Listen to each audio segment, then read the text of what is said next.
Mga pagsapit ng Disyembre, nararanasan po natin dito sa Pilipinas ang malamig na simoy ng hanging amihan. Hindi naman ako magle-leather jacket kung hindi malamig. Asan pala ako? Naka-leather ka naman.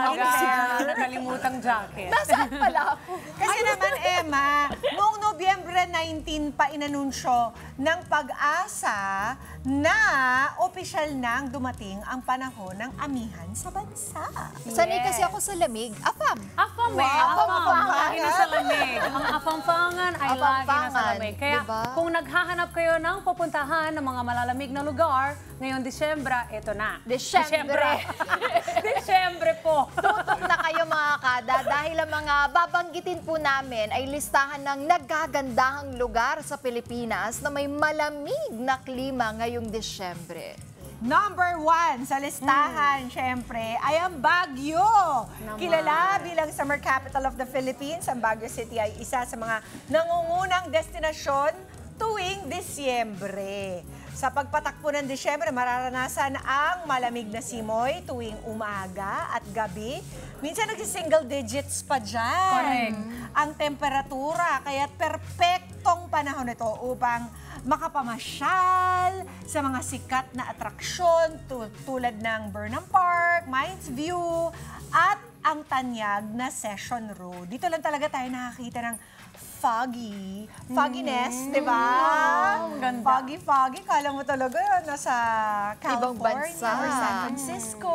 Ang malamig na panahon ay nagbibigay din ng dagdag na ganda sa masiglang pamilihan ng Baguio kung saan maari po tayong mamili ng kanilang mga local handicrafts, yung mga weaves, di ba? Oo. Di ba? Sariwang strawberry, I love that. ube jam, peanut brittle, raisin bread, at kung ano-ano pa. Simula pa lamang ng Nobyembre ay unti-unti nang lumalamig ang City of Pines. At inulat nga po ng Pag-asa na noong Nobyembre, noong ika-24 ng Nobyembre, Aba. bumagsak sa 15.6 degrees Celsius ang temperatura sa lungsod. Lamig. Pero kung maaga kayong gumising, naku, mag-ano pa yan. Mas malamig pa. Magna-9, Oo. gano'n. Sarap, Mga sarap. 3 o'clock in the morning. Doon na nasusuot yung mga tinatago mong mga jacket, Mga mga jacket, sweater. mga sweater, mga beanies. Diba?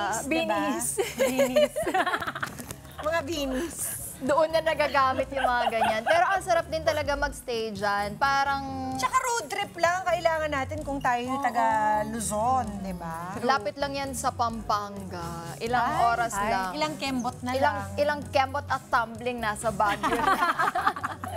Ito naman ang number 2 sa ating listahan ay ang Tagaytay na karaniwang may 19 degrees Celsius hanggang 26 degrees Celsius po ang temperatura. Bagamat maganda po ang klima dito buong taon, mas ramdam naman po ang lamig na simoy ng hangin tuwing Disyembre. Marami rin pong outdoor na pasyalan ang dapat niyong bisitahin sa Tagaytay tulad na lang po ng Sky Ranch, People's Park in the Sky at Tagaytay Ridge. Masarap po dyan ang bulalo. Ay, totoo. Sarap. Pero ingat-ingat po ha, kasi nung nakaraang araw, di ba pumutok pa lang yung Yung Bulkang Taal Taal. Volcano. So, ingat-ingat lang din po. Sana hindi na siya mag-ano ulit. Check muna the news. Alboroto. Bago Oo. pumunta At doon. ingat-ingat din dahil usually pag weekend, sakta ka ng traffic. Ay, mama, pika yun. Lalo Hirap pumunta ngayon, dyan. na Kaya holiday mga magulang season. ko, hindi ko binibisita ng weekend. Sila yung pinapapunta ko sa bahay. Sobrang traffic nga doon. Kasi di ba may daanan na ano lang talaga siya, one lane lang talaga. Hindi katulad ng Baguio na nag-improve na rin at marami talagang routes going up. Yes. Ito naman, sa number 3. Pasok naman sa number 3, ang Sagada na may temperature na 13.5 Celsius. Hanggang sa 20 Celsius, pwede na rin yan. Malamig na rin yan. Tanyag ito dahil sa mga sinaunang kuweba at kamangha-mangha rice terraces. And tuwing umaga ng Disyembre, kadalasang natatakpan po ng hamog. How do you say? Hamog. Ayun yung fog. Yan ang Yung fog. Oo, ang Sagada na nagbibigay ng magandang tawanin sa Tanawin. ang bulol, ang afam. Sorry na, tawanin. Tanawin. Tanawin! Again. Slowly.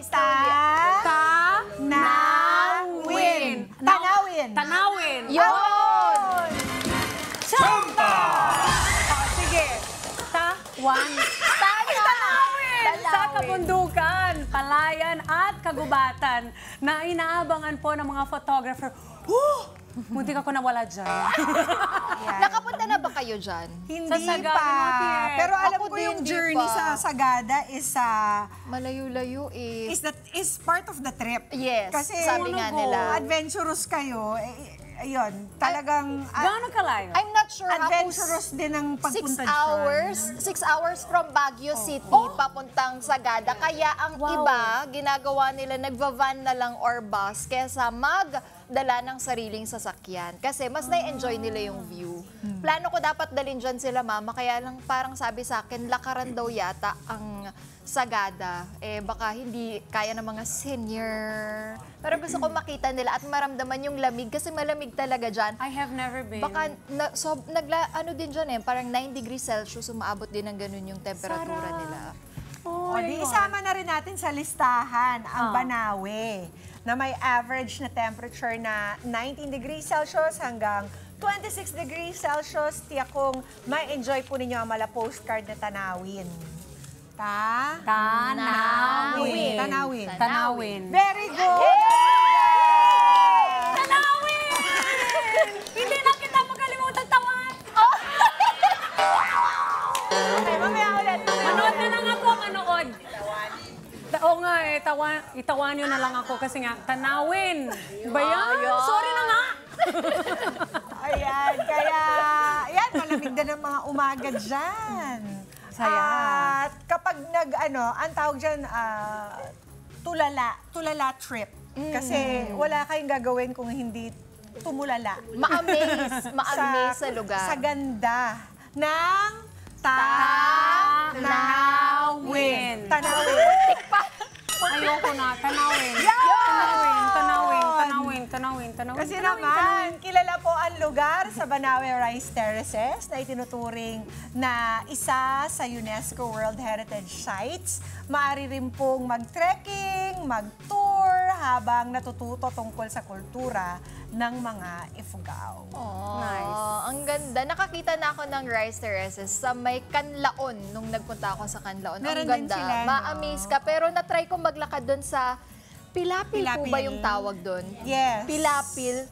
May malambot pala na part. Buti So, okay pa ako. Ay, Nahulugan na akala naman. ko Hindi. idagdagan mo yan sa ano mo. Buti okay pa ako. collection. Na-balance Sa ko happy naman. trip correction. Pero ang ganda, ma-amaze ka talaga. Oh, for Pag sure. Ano pa lang yun sa Canlaon pa lang yun. Ito, talagang kilala sa Banawe. Ito naman ang isama nyo rin sa inyong listahan. Ika-5 pwesto naman ang Lake Cebu sa South Cotabato. Cebu. Like tuloy. Amiga ha? Lake Hawa-hawa Cebu lang yan. sa South Cotabato. Karaniwan po ang temperatura dito ay 19 degrees Celsius hanggang 25 degrees Celsius po. Ang Lake Cebu ay kilala po bilang summer capital of Mindanao. Ito ay isang payapang lawa na napapaligiran po ng luntiang kabundukan, mga talon, at mayamang kasaysayan ng kultura. Ang malamig po na simoy ng hangin at mahamog na paligid ay nagbibigay po ng perpektong lugar para magpahinga, tumulala at tuklasin ang 7 talon po ng naturang lugar na maaring ma-access po sa pamamagitan ng zipline. Wow! Hindi ba kayo takot doon sa zipline? Di No. Not really. Ako din, di takot. Not really. Pero ngayon, medj. Oh. Medyo Depende takot rin kung ako sa mga saan. kung ganyan. Oo, depende kung saan. Kung totoo. gaano kataas. Oo. Puro bangin. Teka lang. Teka lang muna. Wait lang. Meron pa akong dalawang maliliit na anak. Would you allow them to do it? That's my next question. The kids. Hindi ko alam. I'm sure they will want to. Diba? Yan yung gusto ng mga bata. Pero ito naman, ika-6 naman ang hiking trail sa Mount Pulag sa Benguet Ay, po. maganda rin Nako, yan. maganda yan. Ito yung pinakamataas na bundok sa Luzon at pangalawang pinakamataas sa Pilipinas ay isa sa mga pinakamalamig po na destinasyon sa ating dito. Kaya kung nais po mo experience nyo ito, yung Sea of Clouds sa Mount Pulag ang yung bibisitahin po na yung temperature nito bumababa po ng 8 degrees Celsius. Ang galing! At may enjoy niyo po yung trekking dito. Kaya, ay, saya.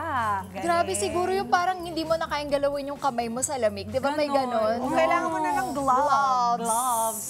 Okay. Ikapito, ang Dahilayan, Bukidnon, na karaniwang may 16 degrees Celsius hanggang 24 degrees na temperatura. Ang Dahilayan po ay isang lugar sa Bukidnon na may malamig na kabundukan. Ilan sa mga atraksyon sa lugar ay ang zipline, horseback riding, mountain biking, adventure playgrounds at kagubatan. Huwag pong palampasin ang pagsubok sa Asia's longest dual zipline Ayun na na naman. matatagpuan sa Dahilayan Adventure Park. Nagpunta pa lang ako dyan nung nakaraan. Ang ganda po talaga dyan. Ano pa yun hindi pa yung December pero malamig-lamig na. Pag nag-road trip kayo doon, hindi ko talaga pinapabukas yung aircon. Binubukas ko yung bintana. Oo, kasi hindi ma-amaze ka kailangan talaga sa nature. Parang may ganito pala sa Pilipinas. Diba? Ang Saya. ganda ng mga lugar dyan na hindi pa natin na-explore. Ito naman pasok sa ikawalo ang Itbayat, Batanes na may temperatura na 21 degrees Celsius hanggang 26 degrees Celsius. Ang Batanes po ay isa sa pinakatahimik at pinaka-kaakit-akit na destinasyon na matatagpuan sa pinakahilagang bahagi ng bansa. Kaya pinakamahal din po ang pamasahe. Gusto ko din niya puntahan eh. Kilala na po ang isla ng Itbayat sa mga rolling hills, kagubatan at nakakamanghang tanawin. Amiga, di ba? Ng tanawin. karagatang Pasipiko. Sabi nila, ang best time to go sa Batanes Batanes? daw ay mga ganito. Mga from November hanggang mga Marso, I think. Para hindi kayo matrap ng mga bagyo. Oh, I see. Kasi bagyuhin dyan. Alam naman natin, dun sa mga nakalipas na bagyo, di ba, lagi sila yung na-attack. oh. Kaya mataas, for sure, ang plane ticket. Ay, oo. So, mga panahon Dahil ito. amihan season. Gusto, ang tagal ko nang gustong puntahan. Kaya lang kapag nag-aabang ako ng sale, wala talaga. Ang hirap. Parang, eto na yung pinakamura siguro, mga 10,000. Pero sa susunod, papatulan ko na yun Grabe. talaga. Tsaka, Kasi ang ganda. kasi kakaiba rin yung architecture nila dun eh. Oo. 'Di ba? Para silang igloo pero made of stone. Galing. Para sila ay protected by the many storms that pass Dadaan their sa way. kanila. Nice. Next time, baka puntahan natin yung girls, ha? Oo, magkada umaga tayo doon. Wow! Pero ito naman ang Tanay Rizal, guys. Mga kasama bilang pang-siyam na destinasyon. Ito naman, 20 degrees Celsius hanggang 25. Parang aircon lang yan, no? Ang temperature sa lugar. Ang Tanay Rizal ay isang destinasyon na ilang oras lang laman mula sa Metro Manila sa pagpunta sa Tanay Rizal. Huwag palampasin po mga kada ang pagbisita sa, how do you say? Daranak. Daranak Falls and Batlag Falls. Batlag? Batlag. At Mount Daraitan. Maaari Galing. na rin maglaan ng oras upang maglakad-lakad po sa mga nature trails at bisitahin din yung mga tahimik na pook. Tulad ng Masungi, how do you say? Masungi. Masungi. Reserve. Ayan, Masungi G-Reserve at kilala sa Skyville Trail nito. Actually, hindi naman ganun kalayo yung Tanay Rizal, diba? Yan ang It was, my daughter, kagagaling lang nila doon. Nagpunta sila doon on a field trip. Parang it took them an hour and a half Lapit from Galing. Makati. Lapit. At sabi niya, napakaganda daw talaga. Ah. Beautiful yung Masungi. Si Scarlett? Oo. Pag may chance po kayo, magpa-reserve kayo at mag-hiking-hiking, lakad-lakad. Nice yun. Napakaganda. Pasok po sa ikasampu, ang Canlaon City na may 20 degrees Celsius hanggang 26 degrees na temperature. Ang Canlaon City ay isa sa mga pinakamalamig na lugar sa Pilipinas dahil matatagpuan po dito sa kabundukan, sa kabundukan ng Negros Oriental. Makikita po dito ang Mount Canlaon, o isa sa pinakamataas at aktibong bulkan sa Pilipinas. Tahanan din po ito ng Canlaon City ng mga kamangha-manghang natural na tanawin tulad ng Binalayan Falls, Kasay Falls at mga hot springs. Tanawin. Diba? Katatapos din lang mag-erupt ng Pumutok. Canlaon, diba, ng Mount Canlaon. Nanggaling tayo dyan nung few days after mag-erupt yung Mount Canlaon. Kaya sana tapos na rin ang kanilang mga... Pag-alboroto. Oo, para mapuntahan na ng mga tourists ulit True. ang kanilang lugar. Kaya mga kada, ano pang hinihintay ninyo? Planuhin na po ang pagbisita sa nagagandahan at naglalamigang mga lugar na ito sa Pilipinas. Diba? Hindi nyo na kailangan pumunta ng iba pang bansa. Meron din tayo niyan sa Pilipinas kapag Disyembre. Kaya, Samantalahin na. tama. Let's take advantage. Mga Kanet 25, this is Pia Guanyamago. For more Kada Umaga updates, please click the subscribe button and follow us on Net25 social media pages at Net25TV and at Net25 Entertainment Facebook page. See you guys. Bye!